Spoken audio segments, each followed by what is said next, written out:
এখানে ঠিক আছে? হ্যাঁ ঠিক আছে, কম বেশি হয়েছে মানে অনই অনই অনই একটু দিক দিদার কই চৌকিরি তো একটা মাপ আছে। সমান সমান মাপ হইছে। এবারটা আপনার ছোট ভাইয়ের, এটা আপনার। এলাকাবাসী সহ থাকলো, আমি তো এলাকাবাসীর সামনে ধরা খেয়ে যাবো। আচ্ছা আরেকটু এদিকে যান, এদিকে। ভাই একটা কথা খবর চাইছিলাম। কি কবি ক? বুঝই তো সংসার দুইটা, বাপও নাই। আমগর এই পুকুরের জমিনটা যদি দুই ভাগ করে আলতা তাহলে একটু ভালো হইতো। তুমি কি কও? আচ্ছা তুই যেহেতু কইতেছস তো ভাগ করে এলাই, তাহলে এক কাজ করিস, কালকে সকাল আমিন নিয়ে আসিস, জমি ভাগ করে দেবো। ঠিক আছে, তাহলে আমি যাই কালকে সকালে আমিন নিয়ে। তাহলে আমার কথা তো বুঝছে নে, আমগর যে জমিনটা দুই ভাগ হবো, বাইরের আর আমার বাগে যে জমিনটা পড়বো ওটা একটু জমিন বেশি রাখবেন। ওই যে ভাই জমি নিয়ে বসে রয়েছে, এই জমিন আর ওই জমিন আমগর, ঠিক আছে? মানে যে ভাগটা করবেন আমার বাগে একটু। না, কাজ তো আসলে ঝামেলা। আরে ঝামেলা কিছুই না, আমার ভাই হচ্ছে বোকা শোকা মানুষ, এগুলা নিয়ে কোনো ঝামেলা হইতো না, বুঝছেন? এগুলা তো ঝামেলা হয়। আচ্ছা, টাকা হলে কোনো সমস্যা নাই। আরে ঝামেলা কি, আপনার টাকা লাগবে আমি টাকা দিব, সমস্যা নাই তো। আপনি শুধু আমার ভাগে জমিনটা একটু বেশি রেখে দিবেন, ঠিক আছে? টাকা নিয়ে আপনার চিন্তা করতে হইব না।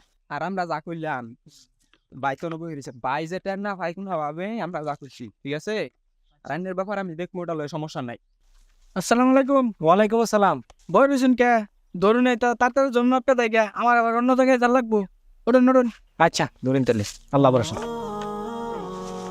ফিতাটা ধরেন। আমি ধরমু। হ্যাঁ ধরেন, এদিকে বরাবর যান, সিধা যান। একদম সোজাই যাবো। আরে যাইতে তো আমি তো বলবো ওই অনই অনই অনই। একটু দিক দিদার কই। আচ্ছা আরেকটু এদিকে যান, এদিকে। এখানে ঠিক আছে? হ্যাঁ ঠিক আছে ঠিক আছে। অনই। ঠিক আছে, ফিতাটা এখানে ধরেন। এখানে ধরবো, এখানে হ্যাঁ, খোঁড়া করেন। কোড়া রা তিন হাতে ফাই গেল। আরে না না, দুই হাত দেন, দুই হাত। এসে লেনু গাড়ি।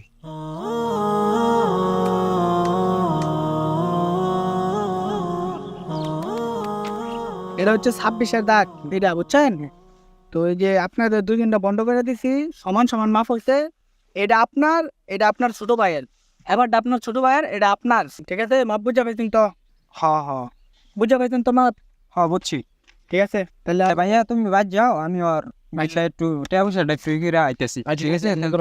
তাহলে তুমি বাদ যাও গা, হ্যাঁ? মাপ কি ছোট বড় হইলো নাকি? এই পাশে জমিন বেশি, এই পাশে কম মনে হইতেছে। চৌকিরি তো একটা মাপ আছে, ফুটাও দেখা যায় এত বেশি দিকে গেছে, গাড়ি বেশি দিকে গেছে। মাপ কি সমস্যা হইলো নাকি? না কিন্তু বাড়ি দেয় না। সাকেব, হ্যাঁ ভাইয়া। কালকে যে আমরা জমিটা মাপলাম, আমার কাছে তো জমিটা ছোট বড় মনে হইতেছে, এক পাশে বেশি এক পাশে কম এরকম মনে হইতেছে। মানে চোখের তো একটা মাপ আছে, চোখের মাপ দিয়ে বোঝা যায় জমি ছোট বড় হয়েছে। তাহলে আমরা আবার জমিনে মাপি, এলাকাবাসী সহ থাকলো। কম বেশি হয়েছে মানে তুমি কি আবার অবিশ্বাস করো নাকি? আমি তো বিশ্বাসের কথা বলি, আমি তো তোরা বিশ্বাস করি। আমি বললাম যে এলাকাবাসী সহ থাকলো, আমরা জমিনটা আবার মাপলাম। এলাকাবাসী লইয়া তুমি তোমার ডাবা হোকা জমিন যাও।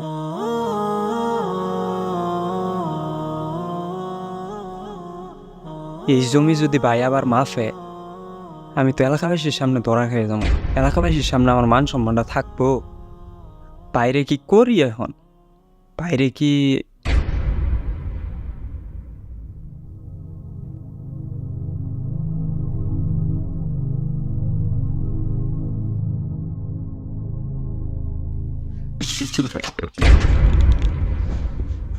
সাকিব তুই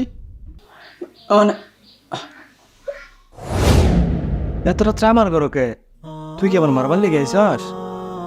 সাধারণ জমির জন্য তুই আবার মারতে এসে বললি? তোর ভিতরে কি আল্লাহর ভয় নাই? তুই তোর বাইরে মারতে এসে বললি? তোর রাত্রে একবার কাঁপলো না? তুই আমার বলতি তুই আমার ছোট ভাই, আমি তোর সব জমি লিখে দিতাম। কালকে আমি তোর নাম সব জমি লিখে দিবি, এই জমিটা আমার লাগতো না।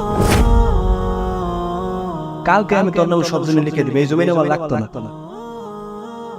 কেউ যদি অন্যায় ভাবে কারো 1 বিঘত জমি আত্মসাৎ করে, কিয়ামতের দিন আল্লাহ তাআলা তার গলায় 7 তবক জমিন ঝুলিয়ে দিবেন। নিতে পারবেন তো ওই দিন? ভেবে দেখুন।